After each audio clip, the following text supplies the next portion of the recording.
I said, good morning, everyone. Good morning! Much better. Great to see everyone here today. You know, it was a year ago. I've been here a bunch of times. But it was a year ago that I stood here on this stage, and I see some of you nodding because you're remembering this. A year ago on this stage, and I asked you a question. What if? What if we had an AI large language model that was more powerful than one we had seen before? That could handle not just the text that we were used to, but could handle images, could handle audio, could handle video. What if we had a model that worked across a wide range of devices, scales, gave us a variety of different pricing so that it could meet our needs? What if? And I asked that question because shortly before I appeared on stage, Google announced that there was such a model, and it was called Gemini. And we were able to start playing with it a few days later. So now what we're going to talk about is Gemini, what it looks like 1 year on. So what am I doing here? My name's Firstenberg, and I am thrilled to be here. As Ava said, I've come here any number of times, and I've talked about a wide range of topics, and every time I have met with a wonderful group of people, and it's always great to work with all of you here today. I'm a software consultant and a developer. I do hail from New York, a little bit further upstate, so not in the city. But I'm a New Yorker, and I really, really love that fact that I'm back here to speak in front of a bunch of other New Yorkers. I'm a Google developer expert, a Google Cloud Champion innovator, and a LangChain.js champion. So what the first two of those mean is that I don't work for Google, but I work very closely with Google to help them understand what we as developers need. And at the same time, I'm here to help you understand what it is that Google is providing to us as developers, what they are giving us to help us make our jobs and our lives easier and better. As a LangChain.js champion, how many of you have heard of LangChain? A couple of you. LangChain is a library that helps you do things with these large language models easier, better, faster, and across a wide range of different models. LangChain is pioneering some of the aspects that we think of as agentic computing and advanced conversational techniques. And LangChain.js is one of those modules that was especially built for JavaScript. I helped build the Gemini compatibility layer for LangChain.js. And as such, I again work closely with the LangChain team to help them understand what we need as developers and to help make sure that LangChain and LangChain with Gemini work well for you. I'm the co-host of a podcast called Two Voice Devs, and we started 4 years ago. And back then we were talking about how to use things like Google Assistant and Alexa and these voice agents. And like the rest of the world, we've kind of moved a little bit. So that instead of talking so much about voice agents, we started talking about large language models and these systems that would help you build the next generation of them. And now we're coming around full circle again. And we're discovering that once again, we're beginning to start talking about these agents that are controlled by voice. These two URLs are where you can find me. Spiders.com is the company that I work for. It's a small consulting company. I'm going to apologize in advance because I get this question every time. No, we do not have internships. I am sorry. Spiders.com is where you can find me and where you'll be able to find this presentation later in the day. And then finally, there's also a link there to reach out to me on LinkedIn. Please reach out to me, connect with me. I am more than happy to carry on conversations in public with you. So we need to start talking a little bit before a year ago. to see exactly where this all fits into the scheme. Google, as you probably saw from the video earlier, has been doing AI work for years, for over a decade now. Google hasn't just been working in AI. They've been pioneers and leaders in AI technology. For those, you may have heard about machines such as AlphaGo, which became the reigning Go champion in the world, defeating the premier Go champion at the time. They've introduced things like the transformer model, which is the underlying technology behind all of the large language models that are available today. They introduced BERT, which is still one of the top open AI models that people use to do basic AI tasks. A few years ago at Google I/O, Sundar introduced this concept of having a conversation with data to answer your question. So instead of going to a search bar and typing in some keywords, that you'd be able to just go and have a conversation exploring what you wanted to learn. That was only 3 years ago, 2.5 years ago at this point. And yet, Google wasn't the first ones out to market. A little company called OpenAI introduced something you may have heard of called ChatGPT. And while ChatGPT was cool and great and really powerful, it did two big things in my mind. The first is that it gave every developer, no matter what programming language you use, no matter what skill level you had with AI, every developer suddenly had a way to work with large language models. And second, it lit a fire under Google. And Google introduced what it called its BART model, and it was okay received. And then, just 1 year ago, it introduced Gemini. So here we are at the beginning of our timeline. Last year, December 9th at DevFest Bronx. And only a couple of days before, Google had announced that Gemini existed and gave us a little tease about what you could do with it. And just a few days later, Gemini Pro and Gemini Pro Vision were available for anybody to use for free.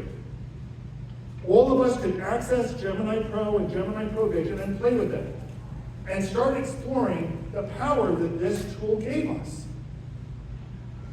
It introduced things that were brand new. Vision was a very radical concept at the time and still kind of innovative. Safety settings were something that were fundamental to how Gemini worked, so that every request included safety ratings, so that you could rely on the fact that it wasn't going to spit out, how to make a bomb, how to do some other dangerous things. Gemini was there, and these safety filters were partly built in. But it also included things that people were expecting, that we had seen in other models. Things like streamed responses, things like function calling, which let us basically tell Gemini, here are some functions that I know about. Here are the parameters that I need. If a user says something that matches this function, let me know, and I will take action on it for you. So that was where things stood at the end of December 2023. And we had a few months to play with it and explore it and kick the tires and see what problems we ran into. And we ran into plenty of problems. And then we started seeing a little bit more starting to come out. So Gemini Ultra was a more powerful version of Gemini than Gemini Pro was. Under the hood, it used more parameters. It used more tuning. It was a much bigger and much more powerful system. And it was available in Vertex AI in preview on their enterprise platform. So people who are enterprise customers could play with it and use it. Around the same time, Google introduced what was known as the Multimodal Embeddings API. How many people know what an embedding is? Nobody? Oh, a few of you, okay. An embedding is basically a way to turn something into a set of numbers in a consistent way so that you can compare it with other things. What we like to think of as semantic matching. So this is a way that we can compare two documents to see how semantically similar they are. Not how well they match, not how well the exact words match, but how well they're trying to represent the same thing. We can look at two pictures and see how well they're representing the same thing with embeddings. Google's multimodal embeddings are one of the first and only ones that are out there that don't just let you compare images to images, but let you compare images to text. They let you do searching over your text. How many of you have used Google Photos? And you'll type into it something like, I'm looking for a cat, and it'll show you all the pictures of a cat. Or, I'm looking for a cat sitting on top of a stone wall, and that's all done under the hood with embeddings. And Google gave that power to us. A little bit later, Google further opened up Gemini Pro and Gemini Pro Vision, again, on the enterprise side of the world, and made it generally available. This meant that customers could use it and rely on it consistently. And while they were at it, they opened it up in European regions. And I realized, I don't think we've got many Europeans in the room. But this is crucial for Europe because it means that you could run Gemini in Europe. You can run it with data that stayed in Europe. So if you have customers where it was important for you, where what's known as data residency, that the data stayed within a single country, Google now made that available. And they were one of the first companies that offered that for a large language model. And at the same time, they introduced kind of a little twist. OpenAI, despite its name, isn't very open. The models that are available to it are entirely closed. You don't have access to them at all. Google took another track. On one hand, they said, we're going to have our Gemini models, which are state-of-the-art, and we're going to have some magic secret sauce and some special training in it. But we're also going to release an open model. A model that anybody can use and download and tweak and train and do with as they wish on their own machines. And that was known as Gemma, and the first Gemma models were released in February. Similarly, however, they still wanted a way that you could take the power of Gemini and tweak it to your own needs. This is known as tuning. And it's basically taking a standard model and giving it additional information, giving it additional language, giving it the additional way that made sense for you and your specific needs. Tuning was first available in March. And again, not too many companies offered tuning at the time. Google wasn't the first, but it was one of the first that offered it on its foundation models. And all of that seemed kind of, there was some motion. We saw that Google seemed to be serious. And then we got into the second quarter. And in the second quarter, for those of you that know Google, there are two big events every year. The first is Google Cloud Next, and the second is Google's big developer event at Google I/O. So we kind of expected a few additional things to land. We didn't even begin to realize just how much was going to be landing. So with Cloud Next, the first big thing was there was another model called Gemini 1.5. And Gemini, the original model, was now named Gemini 1.0 Pro. So we now had this new Gemini 1.5 model, and it did something that no other model out there did. It introduced the ability to use 1 million tokens in a context window. And a context window is basically how much data can you give to an LLM that it can pay attention to. Most models handle about 16K, maybe at most 32K. Google went up to 1 million right off the bat. And with that, there were all sorts of things that you can now do. They eliminated the separate vision model. So you could send it text and images and video broken up into frames. You could send a video that was over half an hour long and ask it to pick out frames in that video. You can ask it, does the person in this video smile at any point in time, and when did they smile? There were all sorts of things that you could do now that you could give it extremely large sets of data, more than ever you could before. But there was more still coming. To do this, They introduced something called the File API for AI Studio. This lets you upload your videos. This lets you upload the text. This lets you upload all sorts of things, and it would process it, and then make it available to you to use as part of your large language model requests. And it did that for free. There were some new features that were available, including system instructions. Again, these were things that other models had used, had made available, and now Google was making them available as standard features as well. Function calling mode, where you could specify in a little bit more detail exactly how you wanted your functions to work and whether you wanted them to be called or not. And something called JSON mode, so that instead of returning plain text and you having to figure out exactly what that text meant, you could tell it, return this as JSON. And this is something that we can easily parse and reliably parse, and that we know would work. At the same time, they introduced some other models. The Imagen 2 model was Google's making image generation available, and it was now available through Vertex AI. And not just image generation, but image modification. You can tell it to remove parts in an image. You can tell it to mask out or present a bigger background. How many of you use Magic Eraser in Google Photos? Once again, that's this feature, and Google gave it to us to work with. They updated the Gemma model to Gemma 1.1 and introduced additional new Gemma models that were tailored specifically for different needs. As we approached I/O, they once again surprised us with another new model called Gemini 1.5 Flash. And not only was Flash faster, much faster than Gemini 1.5 Pro, it was also cheaper to use. So we can now use with just a fraction of the cost per token, we could do work that was almost as good as Gemini 1.5 Pro was. Or we could switch back to Pro if we needed to. It was up to us as developers to use. And then I/O hit, and we learned that 1.5 Pro wasn't good enough at 1 million tokens. We were going to get 2 million tokens. We could double the length of our videos. We could add audio.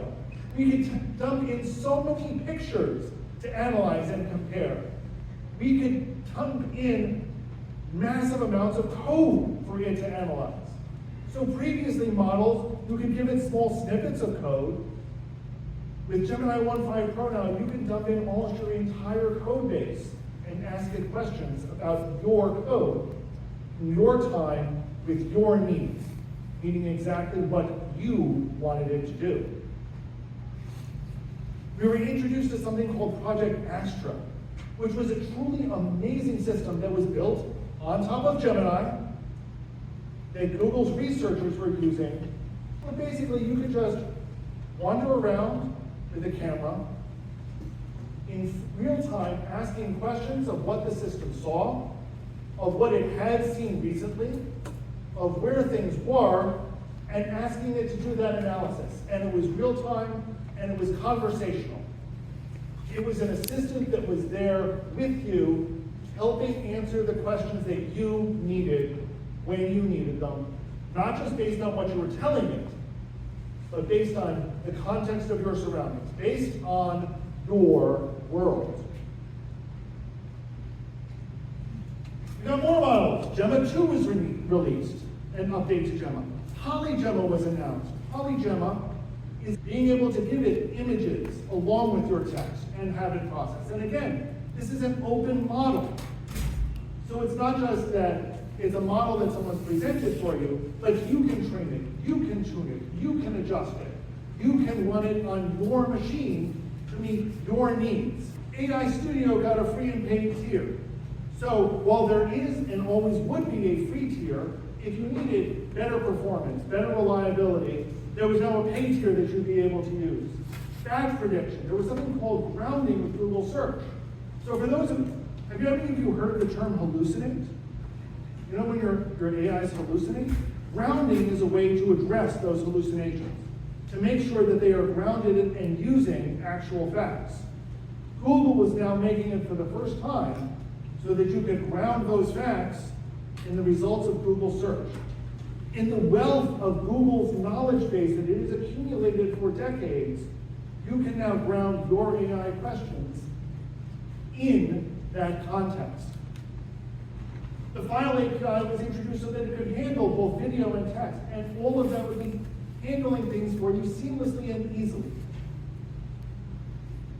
Just a couple of weeks later, new parameters came in. And again, these are parameters that other systems had available to them, and Google was coming into line and making it so that Google systems let you do the same things that other systems let you do as well.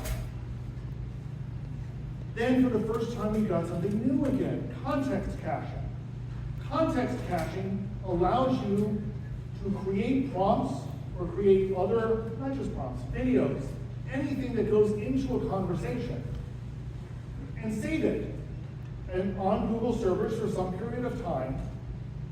And when you took advantage of the cache, how many of you are computer science majors? Know what a cache is? Does anyone know what a cache is? Good. So the context cache lets you take advantage of that. It lets you take advantage of it in two ways. One, it sped things up. So if you were able to use the existing context cache, you would get results back faster. And two, and sometimes more importantly, it was cheaper. So when you used the cache, you were saving somewhere between 75 to 90% off the price of a token, off the price of your regular query. And that is a tremendous savings for a lot of companies. And then they added features like JSON mode controlled output, so that you could give it a JSON schema. You could define exactly what your JSON should look like, and it would make sure it kept up with it. They gave it code execution, so that you could say, here's my problem, go write a program to solve the problem, run the program, and give me the answer. And all of that would take place in the background. All you would need to do is get the answer and handle it. And again, these are features that other LLMs had available to them. And now Google was bringing it to you as well. So bit by bit, Google wasn't just catching up with everyone else. They were providing features that blew everyone else out of the water. As we moved into the summer months, things slowed down a little. Imagen 3, an update to Imagen 2, was now available. And with it, Google brought what they called their SynthID watermark. So this was a way that somebody could pop up an image, and yet still it be identifiable as a synthetically created image. And Google published a paper on how to do this, and opened up everybody, not just to use it, but also to be able to detect when such images were generated. On August 1st, Gemini hit the top of the LM-Sys chat arena for the first time. Does anyone know what the chat arena is?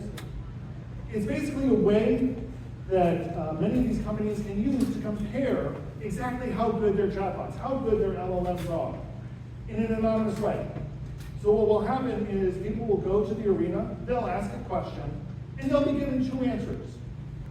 And they're asked to judge which of the two answers is better. They're not told they're not told who generated each one. They're not told which system generated A or B. They're just asked to pick A or B.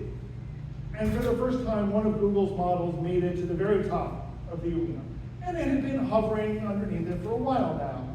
But this model finally made it to the top. Shortly afterwards, we got tuning available for Gemini 1.5 Flash. So again, you were able to add your own context, your own information, your own words to what Gemini 1.5 Flash was able to do. Then there was a price drop. We saw over time the price per token for many of these just kept dropping. And this wasn't just Google doing this, the competition was doing it as well, driving the prices lower and lower. We started getting things like multiple response candidates with Vertex AI. So you didn't just have to rely on one output, you could get several outputs at the same time, and then let you decide which of the ones you were going to choose. And I don't think any other system is doing this. The file API got full PDF support, so it wasn't just extracting the text from the PDF. It was taking the text, and it was taking the images, and it was feeding this all to Gemini for processing. Later in the month, that support went up to 1,000 pages. You could give it a PDF with 1,000 pages, and it would process them and let you ask questions against that PDF. We got enumerated response values, which was a way to even further constrain the JSON response. We got experimental models, so that we could play with and see exactly what was coming down the road and understand what our potentials were. And then finally, at the end of September, we got yet another release of Gemini 1.5 Pro and Flash. The 002 model gave us some additional power, but also some additional features. A new safety filter was added for civic integrity, and the safety features were defaulted to off. So instead of getting in your way, they now became a feature that you could turn on and use where you needed to. The control was more in your hands. There were better instruction following. There was better SQL generation. There was more multilingual support for hundreds of languages. Multimodal input now could handle function calling. So you could give it an image and have a function call trigger based on that. And Vertex AI introduced a dynamic shared quota. So there was no longer specifically a cap for how many queries you could make. But you could exceed a cap to as much capacity as Google servers could handle at that time. And now we're getting towards the end of the year. And yet another model got released. Gemini Flash AP again took the same reliability that we had seen with Flash and lowered the cost and increased the speed, while still giving us nearly the same level of reliability and performance and output. We got more parameters and more results. We could set a seed value to make sure that our results were more or less consistent if we needed them to be consistent. We got grounding with Google Search across the whole range of Google's platforms. And we got OpenAI compatible API endpoints so that you can use libraries that hadn't been specifically built for Gemini, but were built for OpenAI against Gemini if you needed to do so. We got a new experimental model on November 14th, and yet another one on the 21st. Something keep brewing. Maybe? No, not yet. Imagen 3 then became widely available to anybody, any enterprise customer can now use Imagen 3. And a select set of customers can now use their video generation tool. And more that's going to be coming online as well. And that brings us to today, 1 year later. And I'll be honest, I haven't checked the news this morning. So maybe something did get released. But you see a lot of empty space here. If we look at Gemini and compare it to other models, other companies, we'll see that it's pretty comparable in many ways.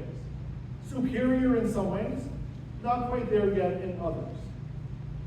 But what I want you to think about, for any of the AI work that you are doing, there's a range of tools that are out there, and I hope you consider Gemini to be one of those tools.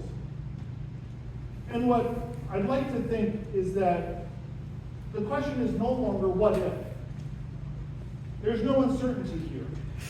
We've seen it. The question now is what will you do with these tools? And I hope that is something that you answer for yourself today. Because the capabilities are all there. The tools are there. The features are there. And they're there for you to be using. But it of course leads to the question, what's next? Don't you want to know? I'll tell you I do. There are all sorts of possibilities. Are we going to see things that support agents more and more? And agents are programs that have a little bit more independence than the large language models that we have now. They can make more decisions. We're giving them a little bit more flexibility in how they reply and what we do with those replies. What about models that are even cheaper or faster? Those would be awesome. How about a model that can stream audio in? You can talk to it, and it'll talk back to you, all of that in real time. Wouldn't that be cool? Can we get a larger context window? 2 million tokens is great. How about 10 million? How about 100 million? Wouldn't that be wonderful? How about more output tokens as well? So that we know it's not just limited in what it can reply, but it can endlessly reply if that's what we need it to do. Can we get more local models? Gemini, one of the great things about Gemini is it had a nano model which would run in Android and on the browser. We're still working with that and seeing where that's developing. Can we get more models that work like that in Android, in a browser, on our machines, locally on our network, so we don't have to rely on a cloud somewhere. So we have privacy and speed and security. But what else? What else do you want? What do we need? What will we see in the next 12 months? And I'll be honest, I don't know.